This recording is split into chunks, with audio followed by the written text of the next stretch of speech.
On today's episode of Paranormally Incorrect, Kapre ay ang sinaunang tambay. Literal na tambay lang ito sa puno sa baylaklak sa Yossi tas magnanakaw ng panty kapag na-in-love. In-invite namin yung Kapre sa show namin kaso ayaw niya bumaba sa puno siya. Nalaman namin na isa siyang inverted ay introvert. Ang mga staff namin dito sa Paranormally Incorrect ay talagang nag-effort para mahanap yung street na to. Di Makita Street, 12 kilometers in Biringan City. Dito raw sa lugar na to, banda nakatira yung new guest namin na Kapre. Hindi mo talaga ako kilala? Ako yung nasa commercial ng surf yung bubble man doon. San ba yung puno na nakatira yung Kapre? Kapre, lakad lang kayo, diretso sabay liko sabay lakad pataas.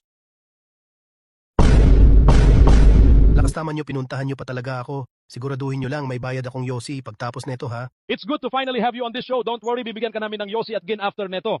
So, sabi nila hindi ka pa raw naliligo simula pa nung panahon ng mga Kastila.